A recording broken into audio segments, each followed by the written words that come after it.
Our next question comes from FS7X Gaming, who says, best self-defense tactic, in my opinion, prevention, de-escalation, running away. I've been using these all my life. I've never been in street fights and only been robbed once when I was a kid. I find it very weird that a lot of these so-called self-defense videos don't focus on the defense part of fighting. Distance management, blocking, head movement, footwork, takedown defense, grappling escapes. Instead, it's usually some supposed one magic move that supposedly wins every fight.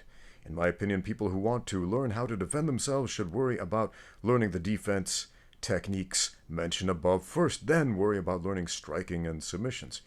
Maybe that's a topic you could talk about in a future video. Well, that's not actually a question, but worth reading, I suppose. You make some good points there. Most self-defense videos are absolute crap. Most self-defense instructors are power fantasy enablers. The whole industry is garbage. And I've been very outspoken about this, and some people are like, but Ramsey, aren't you a self-defense instructor? No, I'm a combat sports coach. That's literally the opposite thing. Nope. I train fighters to win fights. I coach cage fighters. I coach kickboxers. I coach boxers. I coach grapplers. That's not less than, that's literally the polar opposite.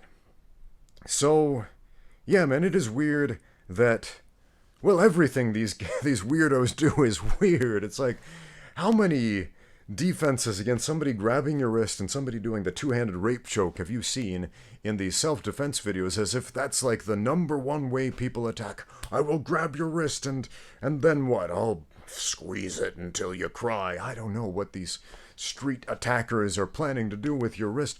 The two-handed rape choke, it's like laughably easy to deal with a two-handed rape choke if they're just standing there. It's a different thing if they've got you laid out over a table or a counter or something like that, where you don't have your legs under you and your back is framed up against an object. That's a different situation, right? But there are solutions to these things, but is this even the problem? This is one of the big problems with the self-defense industry, is they don't even address the real problems.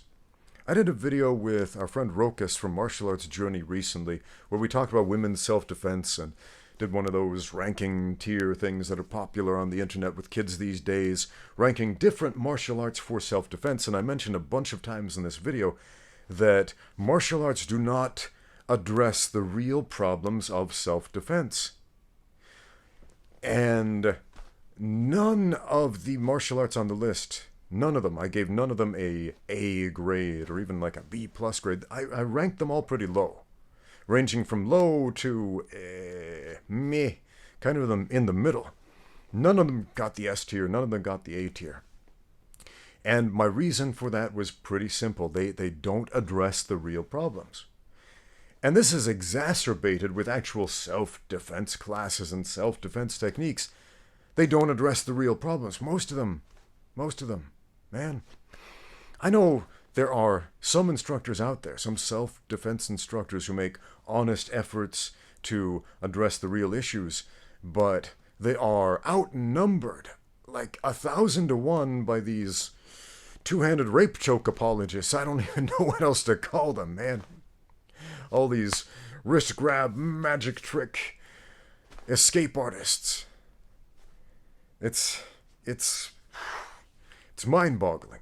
But yeah, you bring up some interesting points about how often do these weirdos teach you how to, block a punch or cover up properly or move out of the way or use your feet in an intelligent way to put yourself in a better position.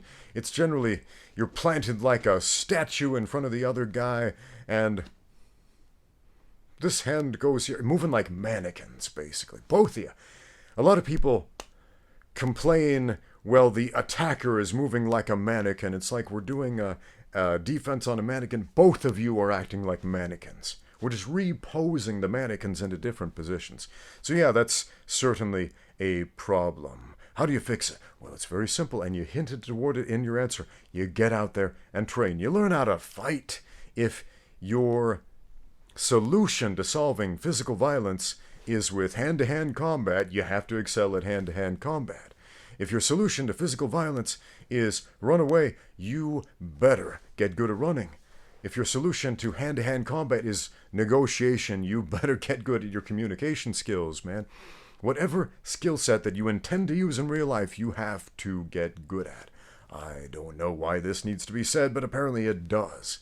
Because there are a lot of people out there, I've learned this to be true, who are combat illiterate, martial arts illiterate, grappling illiterate, actually illiterate, as far as letters and reading go. So, fix the illiteracy, friends. Get out there and train. Next question.